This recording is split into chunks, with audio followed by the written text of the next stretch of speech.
Donc dans ce tuto, nous allons voir maintenant comment faire une analyse mécanique sur une pièce, dans un premier temps. Et dans le second tuto, nous verrons comment faire une analyse mécanique sur un assemblage de pièces. Donc pour l'exemple, j'ai choisi une Riedel, d'accord, qui fait 800 par 200 de haut, qui en appuie sur deux tubes de 50 mm, deux tubes carrés de 50 mm. Donc la surface de contact se réduit à la surface entre les deux pièces, donc un petit rectangle de 50 mm sur 25 mm de haut. Donc je vais du coup ouvrir que la ridelle, d'accord. Et à partir de cette ridelle, donc je viens cliquer droit sur l'onglet et je clique sur l'icône préparation d'analyse. Donc je prends le modèle vierge. Voilà. Trois modélisations sont possibles, donc une représentation, il va soit me générer un solide, soit une poutre, soit une coque. Donc les coques sont réservées aux tôles, les poutres sont réservées aux tubes, et les solides sont réservés en fait aux pièces classiques.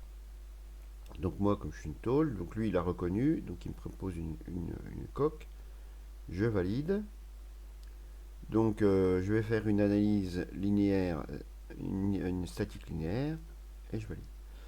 Donc il me lance l'assistant et il me dit l'assistant qu'il manque le maillage, des charges thermiques peuvent être ajoutées et les charges ne sont pas définies. Donc voilà. Donc du coup, on voit qu'il m'a fait une surface, d'accord, qui représente la fibre neutre de ma pièce. Donc dans un premier temps, je vais simplifier ma pièce en utilisant l'outil suppression de surface. Donc je vais commencer par enlever les trous. Hop, je sélectionne donc suppression, je sélectionne boucle et arrête, je sélectionne mes 4 trous, voilà, et je vais aller supprimer euh, mes, mes surfaces, enfin mes surfaces de pli, voilà, en utilisant le type face et le type de cicatrisation raccord. Voilà, je sélectionne mes 4 plis et je valide. Voilà. Alors l'idée de simplifier une pièce, c'est que en fait, on aura moins de soucis quand on va faire notre calcul mécanique. Ensuite, donc je vais venir faire une petite surface qui va représenter, scinder ma surface, parce qu'en fait, si je sélectionne cette surface pour l'appui, il va me sélectionner toute la surface. Et en fait, mes tubes ne sont en appui que sur les extrémités de cette surface. Donc pour cela, je vais faire une petite esquisse. Voilà. Je vais venir faire 4 petits rectangles de 50 mm de haut. Voilà.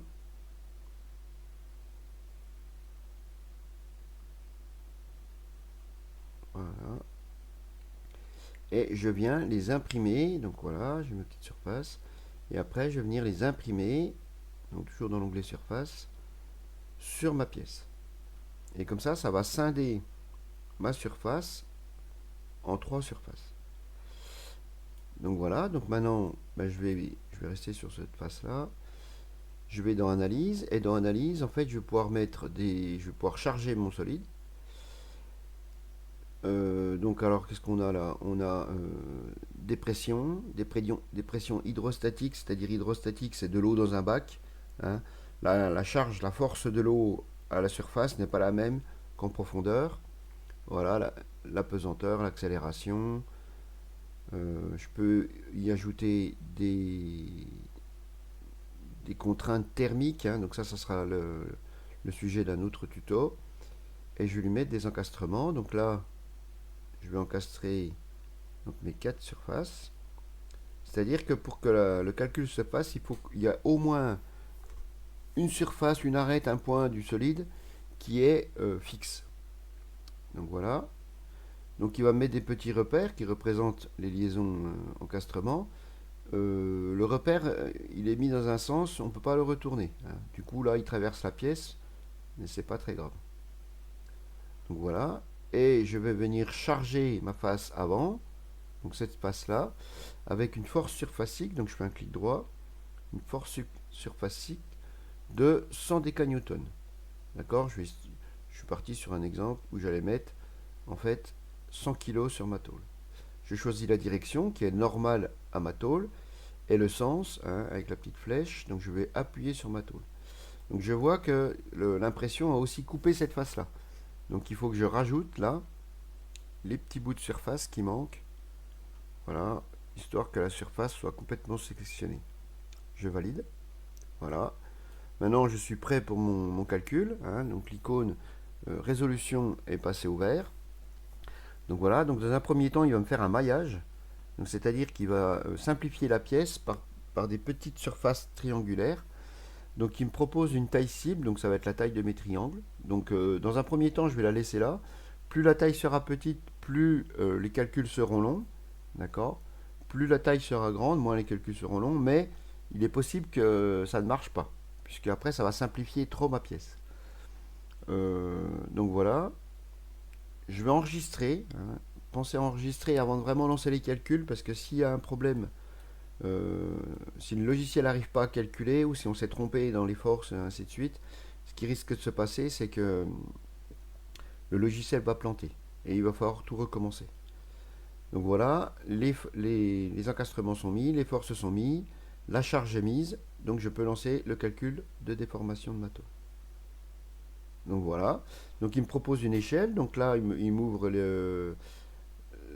la solution, enfin le résultat des déplacements, la norme des déplacements, avec une échelle de couleurs, d'accord, 0 aucun déplacement, 1,18 donc les zones en rouge.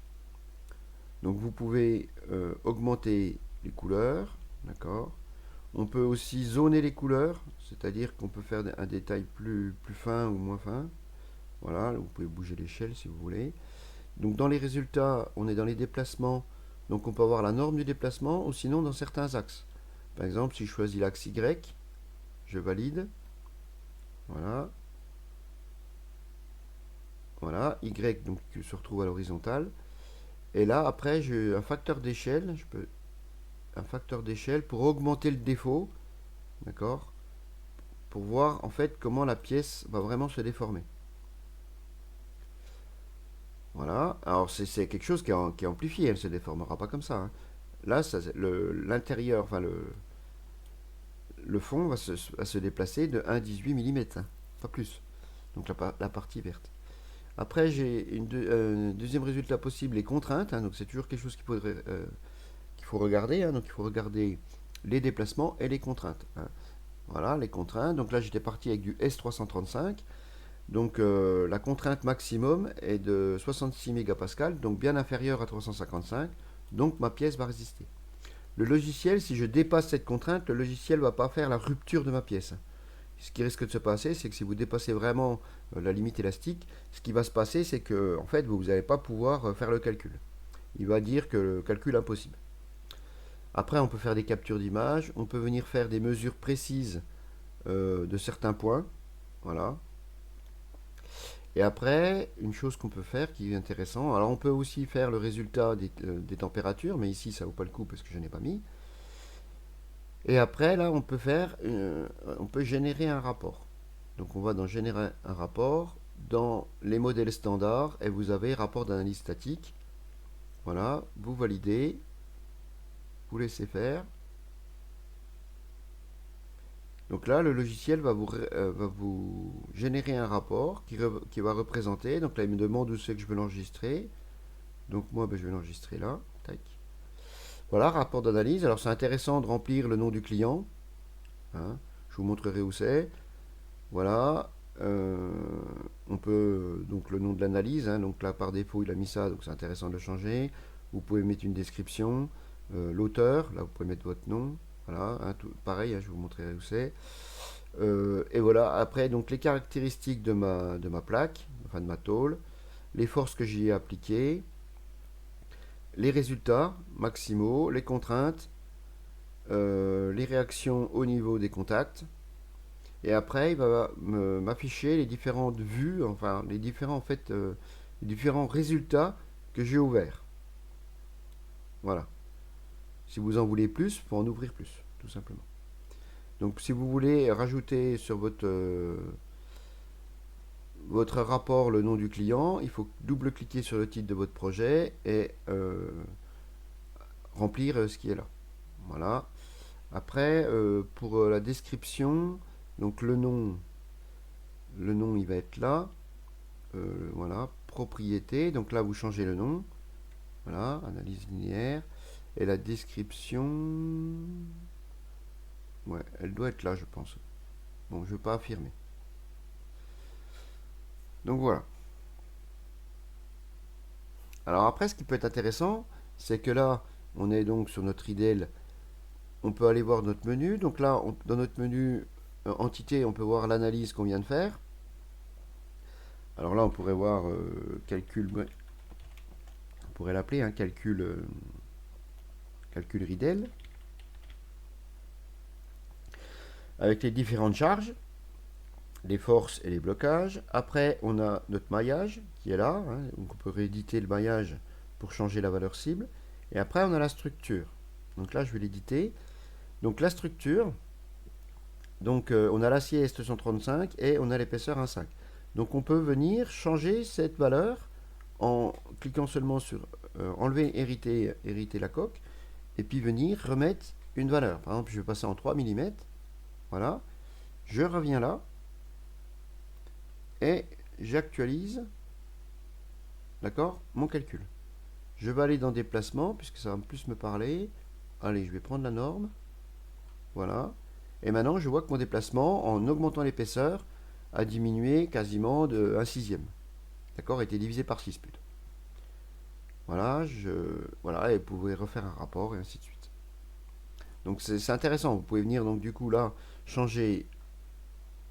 Là, vous pouvez venir y changer l'épaisseur et la matière, hein, pour faire des essais de manière à déterminer complètement votre RIDEL.